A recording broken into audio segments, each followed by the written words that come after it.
Bandidos, vamos para a continuação da saga desta 6700 XT e peço desculpa pela minha voz fanhosa, mas ainda estou a recuperar, estive doente até agora. E para quem não viu o vídeo anterior, o objetivo era eu replicar e tentar descobrir os problemas que o antigo dono tinha com ela, que supostamente eram de drivers, mas eu só consegui que a driver crashasse uma vez. Pelo menos de forma que fosse mais explícito. Apareceu aquela mensagem da driver da AMD, que foi quando eu abri dois vídeos, um em cada browser, e não foi de propósito, calhou, e tipo começou tudo a pescar, crashou, apareceu aquela mensagem de erro, não tinha nenhum tipo de overclock nem undervolt, ainda bem, porque poderia ser disso e era mais difícil ter a certeza. O problema é que eu nunca mais consegui que isso acontecesse, portanto foi assim o único episódio que aconteceu, uma única vez, não sei. Bom, whatever, fica de parte para já. E há duas coisas que eu vos vou mostrar que vos pode ajudar para quem utilizar pelo menos uma AMD 6000. Uma já é antiguinha, que é naqueles casos onde hoje em dia acontece muito menos. Antes era mais comum, mesmo nas gráficas da Nvidia. Nos jogos CPU bound, basicamente quando tu tens a placa gráfica CPU bound ou quando tu limitas os FPS, ok? Basicamente quando tens a gráfica a trabalhar a 50%, 60%, que baixa muito o clock. Há jogos que são mais sensíveis a isso e vais ter stutter. É incrível, custa-me a falar ainda. Eu sobrevivo. Há jogos que são mais sensíveis a isso e vais ter algum stutter. Isto é muito fácil de resolver. Não é muito intuitivo, mas é fácil. Eu vou mostrar. E se não resolver, quer dizer que o problema não é a redução de clock. É outra cena, ok? Pode ser mesmo o teu CPU ou memória RAM que não acompanham, ou o motor de jogo. Mas se o problema for provocado por isso, fica resolvido com o que eu te vou mostrar. E depois, a outra coisa é a questão das temperaturas, porque esta versão é ótima para isto, porque é um dos dissipadores mais simples que tu podes ter nestas gráficas, que é a versão Mac da MSI, que é um dissipador que consegue, apesar de ser simples, consegue manter a temperatura bem baixa, sem grande esforço. Tu viste no último vídeo. Há um truque. É que o hotspot chega com alguma facilidade aos 95 graus e ela não quer que o hotspot esteja a 95 graus. O que é que acontece? Isto aqui vai variar de BIOS para BIOS da tua placa gráfica, ok? Elas também têm uma BIOS e se tu comprares, em vez da MSI Mac, comprares a MSI Gaming X, ou a Asus TUF, ou a XFX Swift, qualquer coisa, ela tem uma BIOS específica para aquela placa, ok? Nesta aqui em particular, o hotspot aos 90 graus chega com facilidade. Aos 95, mas chega lá se insistires. Esta em particular o que faz é que as ventoinhas estão ok, tranquilo, um bocadinho audíveis, mas não muito barulhento. Ali na casa dos 30 e tal, 40% a maior parte do tempo. Acima de 40% tu ouves, mas está ok. A não ser que o hotspot atinja 95 graus. Se o hotspot atingir essa temperatura, as ventoinhas disparam imediatamente, logo pós 75%, o que é uma barulheira do Deus me livre. Quer dizer, é subjetivo, não é? Para mim é uma barulheira. Mas faz de tudo para não passar dos 95 graus no hotspot. E então, eu vou-te mostrar como acabar com esses stutter em jogos onde a gráfica não está a 100%, se o motivo for a redução do clock, e como não ter o hotspot a 95 graus, ok? E o que é que tu perdes? Entretanto, tenho aqui já uma tabelinha que eu fiz com benchmark sintético e utilizei o breakpoint, sei lá, calhou, o Ghost Recon Breakpoint, só para ver se os resultados com um jogo e não um benchmark eram mais ou menos coerentes, e é. E então, o que é que nós temos aqui? Eu vou-te mostrar como é que tu lá chegas, mas o que é que aconteceu? A temperatura ambiente eu pus aqui no cantinho, era 19 graus durante estes testes. Portanto, no verão é fácil prever que o hotspot vai chegar aos 95, ou vai passar, ou vai perder clock, ou a ventoinha vai estar tipo a 100%. Alguma coisa vai acontecer, não é? E então, repara aqui, isto é curioso. Tu tens aqui a temperatura da GPU, quando, desculpa, aqui em baixo, que é tudo em stock. Ok? Tudo em automático. Tens a temperatura da GPU aqui e aqui tens a temperatura do hotspot, o máximo que atingiu. E aqui o consumo de energia em watt. E repara aqui, por exemplo, neste teste que eu corri tinha 62 graus na GPU e 90 no hotspot. Aqui tinha 64 na GPU e o hotspot 94. O hotspot também é na GPU, mas é mais fácil assim. 94. Portanto, nós temos aqui 30 graus delta. Depois de dar uns toques à mão, repara que, por exemplo, olha aqui no breakpoint, perdemos apenas 1 grau que perdemos na temperatura, portanto é como se não tivesse mudado nada, mas o hotspot baixou 10. No superposition, a temperatura foram 4 graus a menos, mas o hotspot foram menos 17. Podes ver aqui na energia também, na prática o que é que ele estava a gastar, portanto, na casa dos 20% a menos de energia, e os FPS que perdemos, fazendo a média dá aqui 2%, poupando 20% de energia e em média 14 graus a menos no hotspot. Ao mesmo tempo que vamos acabar com aquelas oscilações de clock. Vais precisar aqui do GPU-Z, do MSI Afterburner mais ou menos e do More Power Tool.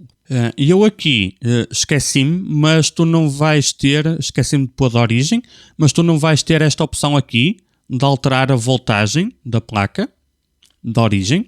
Tu tens que vir ao Afterburner e tens que marcar isto aqui, desbloquear controle de tensão.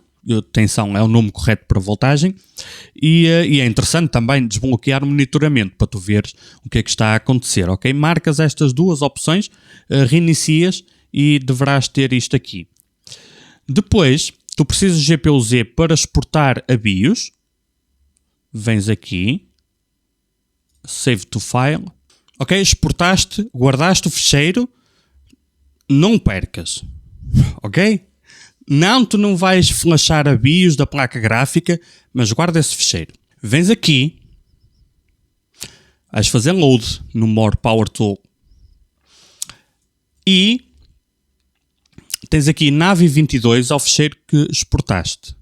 Este aqui já é feito por mim e tens aqui os settings todos. Depois de utilizares isto, escusas de importar, marcas aqui, mas outros 500. A primeira vez faz assim. Faz um load e vens buscar o ficheiro. E sempre que quiseres pô-la de origem no More Power Tool, faz isso. Faz um load e vais buscar o ficheiro original. Seguindo, tens aqui muitas coisas que podes alterar. Por exemplo, estás a ver aqui no Afterburner que o Power Limit não dá para mexer. Isto é desta versão em particular. Não podes mexer. Mas podes alterar aqui. O Power Limit aqui, estás a ver que este valor está a 0? Podes alterá-lo. Tens aqui a voltagem máxima, 1200. Undervolt faz parte do processo, sim. E o que vai acontecer nestas placas é que mesmo que o clock esteja mais baixo, se tu deixares aqui isto a 1200, ela vai estar muitas vezes a 1200. Mesmo que o clock esteja um bocado mais baixo, mesmo que tu baixes aqui um bocado o clock, vai acontecer muitas vezes isso. Tens aqui as frequências, tens aqui ao OC Limit, tens as frequências. Qual é a diferença? Isto que está aqui, mínimo e máximo em OC Limit, é o que te aparece aqui para afinar. Se tu vieres aqui mínimo e máximo, estás a ver isto aqui que podes ajustar, é isto que está aqui. E depois no separador frequência, este separador frequência é aquilo a que ela vai trabalhar para definição. Isto, vou repetir, isto, o que tu alteras aqui, passa a ser os limites que tu podes brincar no Afterburner. Isto é o que tu lhe vais dizer para ela efetivamente trabalhar, mesmo que tu depois não mexas no Afterburner. O que é que eu fiz então? Eu vou carregar o meu perfil, que eu já fiz, já importei, e tenho aqui 2800 na mesma. Portanto, eu posso fazer a OC até 2800. Na mesma, não mudou. Chega lá, não, mas é outra questão. E repara aqui, tu não tens que copiar isto, mas é importante perceberes a lógica.